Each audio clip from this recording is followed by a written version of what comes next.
excited that we have Vince Redmond with us via Skype. And for those of you who don't watch the show, we love Vince. Vince is a licensed marriage and family therapist.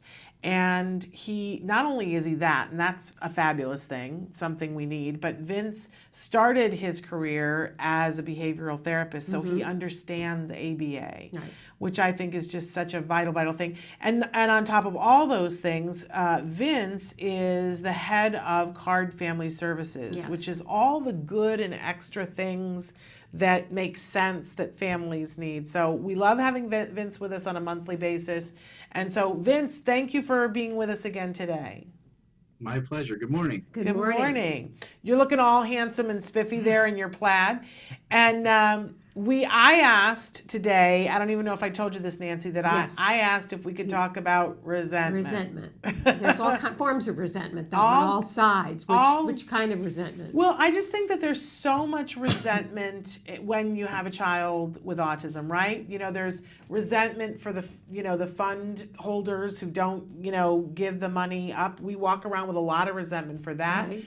I think sometimes there's resentment. I think there's always resentment in a relationship, whether it's loving relationship, any kind of spousal relationship. I don't mean to say just husband and wife, all spousal relationships.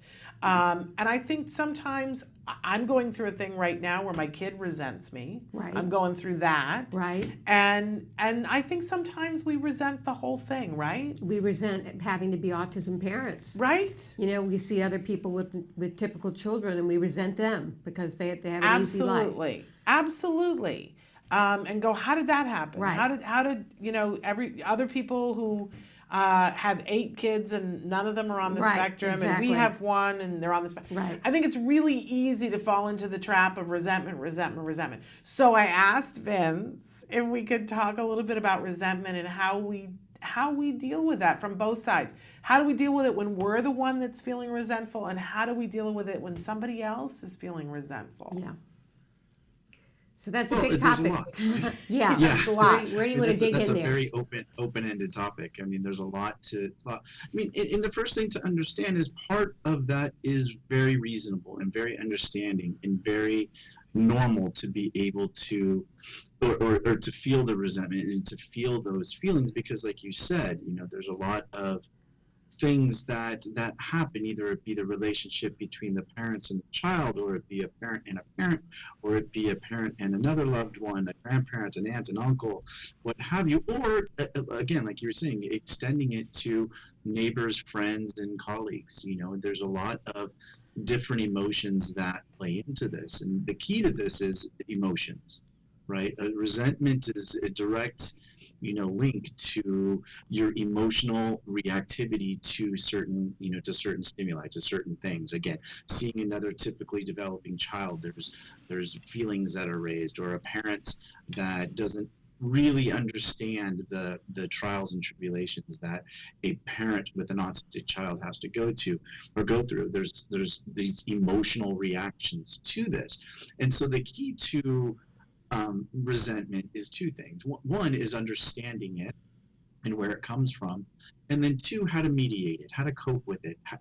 You can't make it go away. It's not something where there's a magic intervention that you won't feel any resentment. It's a very natural and a very very appropriate emotion to have. So how do we cope with it so that we can make it functional? How can we cope with it so that it doesn't impede on our life? And by understanding it and being able to cope with it, then we're able to encapsulate it so that it doesn't ruin relationships, it doesn't ruin any interventions that we're doing, it doesn't ruin your happiness overall.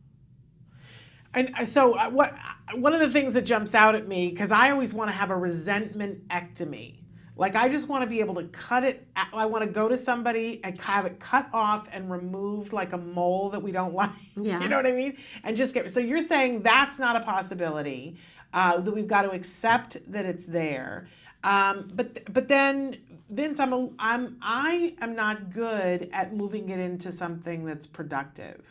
Are you? No, Is that I'm not. something? I'm not. I know people I who kinda get get over stuck it on it. faster than I do. Mhm. So what do you do to get and imagine if we're like that, our Right. kids can hold on to something Right. infinitely longer. Although I think sometimes they're better. Yeah. Jem gets mad about something and holds a resentment about something, but it appears to go away, and then it'll pop its ugly head up every once in a while. So how do you move Yeah. How do we move past it? How do we move through it? And the funny thing is, that's not just Jem. That's all of us. Yeah. Right? All of us will have resentment, and then we'll push it down, or we get busy and with work and school and all the things that we do, and then all of a sudden, boom, it comes right back up, and we don't know where it came from. Well, it's because it wasn't thought through. It wasn't processed through yet.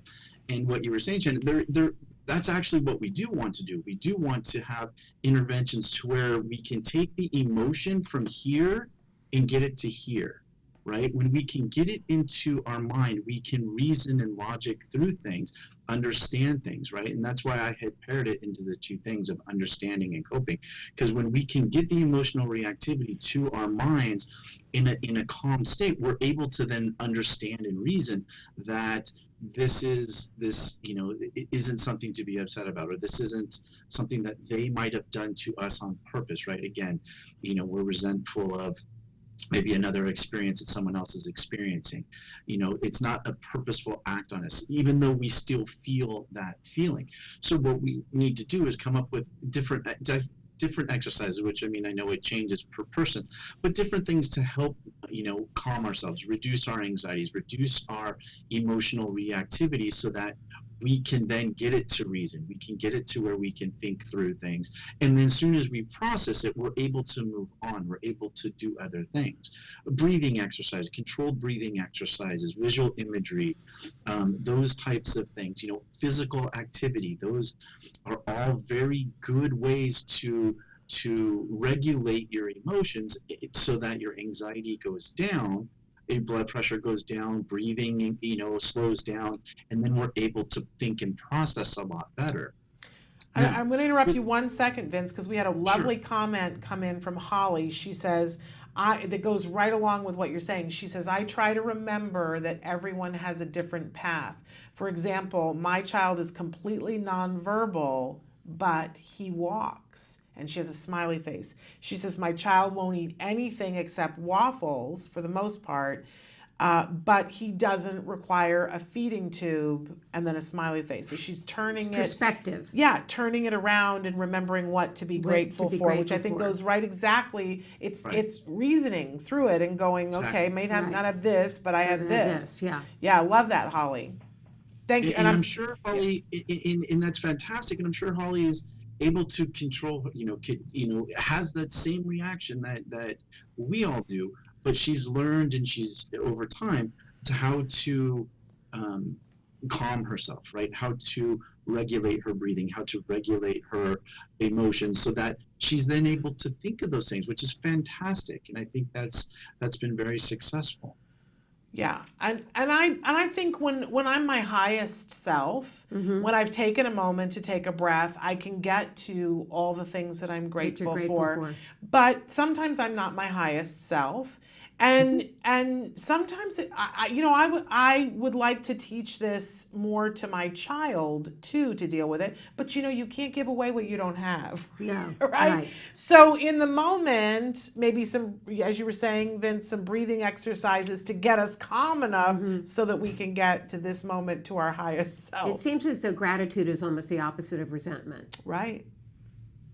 Yeah, Right. no, that's true. That's true. And again, everyone's different. Everyone, there's different techniques and things that can be used for everything. But one of the real basic breathing techniques is making sure that we have elongated breaths through our nose and out our mouth. So we expand our lungs to full capacity slowly and exhale slowly. And if we do that 7 times, we're able to start bringing down our blood pressure, our breathing rate, and we're able to ebb kind of that emotional overreactivity that we feel, right? Either it be excitement, it could be anger, it could be resentment, it could be jealousy. it could be any emotion. Again, it's just an emotional response. And what it does is it helps calm us so that we're able to use reason and logic a lot better. And then what happens then? Then we have to think through the situation, because every situation is different. Using Holly's example, he only eats waffles, but he's not on a feeding tube, which I'm very grateful, and he's very happy when he eats his waffles. That's a good, a replacement thought to be able to think, because it makes her realize, or makes her feel more comfortable in where they are, not only in their program, but where they are, in life. It kind of reminds me of the Byron Katie thing that she calls the work. It's a 5-step process where, you find whatever the belief is that's really kicking your can. And then you have to ask yourself through a series of steps, is it true? And if it is true, is the opposite true? And that always, when I remember to do that, I find that the opposite is almost always true. So what does that mean? So for Give me an instance, example. okay, What's so the for an opposite true? example, I might say to myself, my husband has more free time than I do. Okay. And I can get resentful about that. He has more free time than I do. And so then I have to ask myself, is that true? Well, right out the gate, I'm like, well, I don't really know if it's true. Right. And so is the opposite true? I have more free time than my husband. Well, you know what? Sometimes I do. Mm-hmm. So it's not this black and white thing Right. already. Right. And then I have to dissect it a little bit more. And what I frequently find is, well, I'm really grateful that my husband has the free time that he does. Right. And the reason why I don't have as much free time as he has sometimes are things that I've chosen to do. Yes. It wasn't that he took my free Forced it time on you. away. Right. It's not I attributable to chose, and you know why I chose it? Because it was something I wanted to do. Mm-hmm. So why am I resentful at him that he has more free time? So by the end of it, I'm like, oh, what a great guy he is. But I started with, he has more free time than I do. Right, right. Who's running this show? My inner shrew starts to visit. So, but I kind of love the idea of turning whatever the thought is on its head. Yeah. Which it reminds me of what exactly you're talking about, Vince.